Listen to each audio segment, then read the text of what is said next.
Hello friends. आज हम discuss करेंगे रेपो रेट के बारे में। तो रेपो रेट का मीनिंग क्या होता है? आरबीआई बैंक को लोन देती है, उस समय जो रेट बैंक के पास से चार्ज करती है उसे बोलते हैं रेपो रेट। तो repo rate means the rate at which RBI give the loan to the bank. आइए उससे एग्जांपल से समझते हैं कि मान लो मेसर्स एबीसी बैंक है, उसको ओवरनाइट मतलब शॉर्ट टर्म के लिए पैसे की जरूरत पड़ गई 14 to 15 डेज, ठीक है।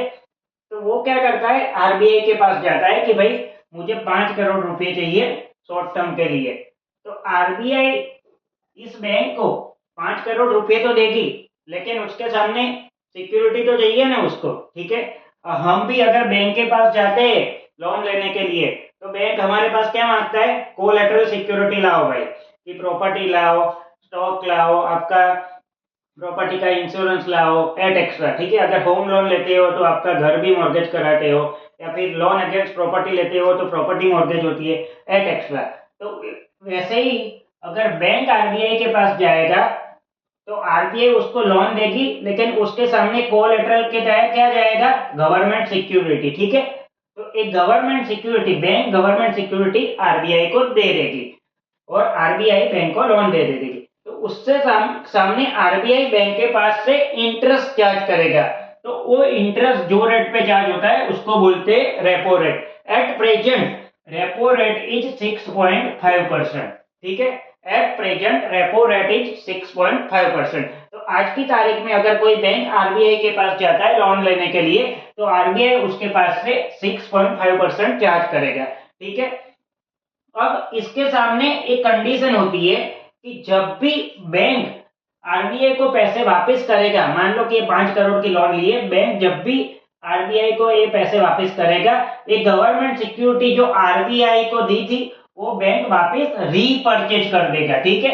रीपरचेज कर देगा, ठीक है। तो रेपो रेट में क्या होता है कि बैंक आरबीआई को गवर्नमेंट सिक्योरिटी देती है और उसके सामने आरबीआई उसे लोन दे देती है।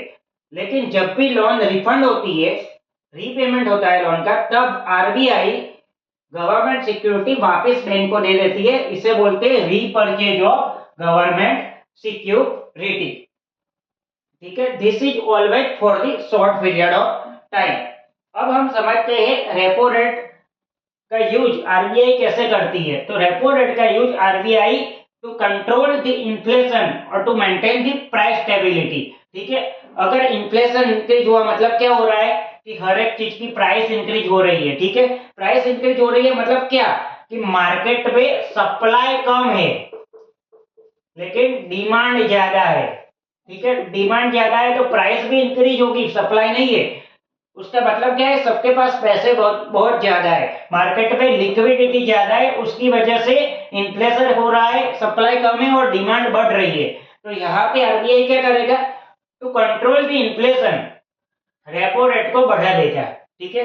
अगर रेपो रेट को बढ़ा दिया, मान लो कि ये 6.5% है, उसकी जगह ये 6.5% की जगह आरबीआई ने सपोज 8% कर दिया, इतना सारा नहीं होता, 1.5% का गैप 0.25 से 0.5 ही होता है, ये हम एग्जांपल के लिए देख रहे हैं। मान लो कि 6.5 से 8% कर दिया तो बैंक को लोन महंगी मिलेगी, उसके सामने बैंक भी अपने कस्टमर को लोन हायर रेट पे चार्ज करेगी, समझ रहे हो आप? अगर बैंक को आरबीआई के पास से पैसे महंगे मिल रहे हैं तो बैंक भी अपने कस्टमर को हायर इंटरेस्ट चार्ज करेगा।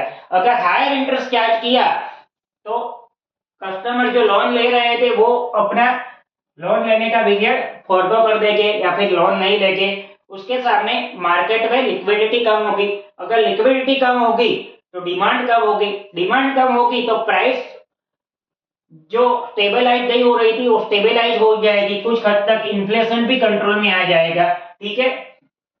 उसके रिवर्स तरीके से अगर मार्केट में रिसेशन है, ठीक है, डिमांड नहीं है लेकिन सप्लाई ज्यादा है, ठीक है, तो आरबीआई क्या करेगी? रेपो रेट को रिड्यूस कर देगी, ठीक है।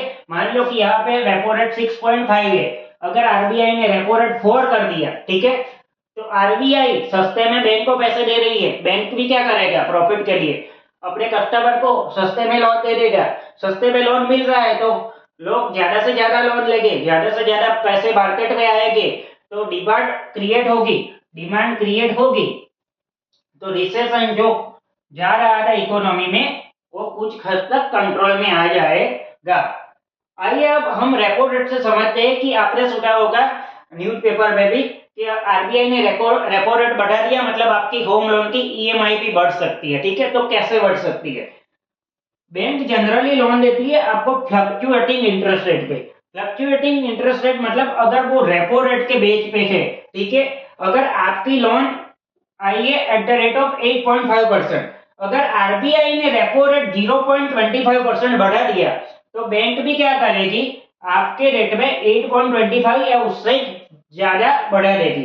अगर बैंक ने आरबीआई ने 0.25% रेपो रेट बढ़ाया तो बैंक भी आपके होम लोन का इंटरेस्ट रेट 0.25 या उससे ज्यादा परसेंटेज का बढ़ा देगी। मतलब पहले जो आपको 8.5% चार्ज करती थी बैंक, उसकी जगह अब आपको 8.75 चार्ज करेगी। आपका इंस्टॉलमेंट अमाउंट इंक्रीज होगा या फिर आपकी होम लोन 20 इयर्स की थी उसकी जगह 20 इयर्स प्लस 2 मंथ की हो जाएगी या फिर 3 मंथ की हो जाएगी, डिपेंड ऑन द सर्कमस्टेंसेस। उसके रिवर्स अगर आपकी होम लोन 8.5% की थी, आरबीआई ने रेपो रेट रिड्यूस किया 0.25 से, तो बैंक भी आपको बेनिफिट पास ऑन करेगी। ठीक है, तो आपकी लोन 8.5 से 8.25 और से 8.30 depend on the circumstances bank आपका इंटरेस्ट रेट कितना रिड्यूस करती है। तो अगर रिड्यूस होता है तो आपकी इंस्टॉलमेंट की अमाउंट कम होगी या फिर आपका टेन्योर कम हो जाएगा। सपोज आपकी लोन 20 साल की बाकी है तो उसकी जगह 19 साल और 6 मंथ हो जाएगी। तो इस तरह से रेपो रेट वर्क करता है और रेपो रेट का प्लस और माइनस जो भी होता है उस पे इकोनॉमी पे काफी इंपैक्ट पड़ता है। तो I hope you will understand this. Thank you very much.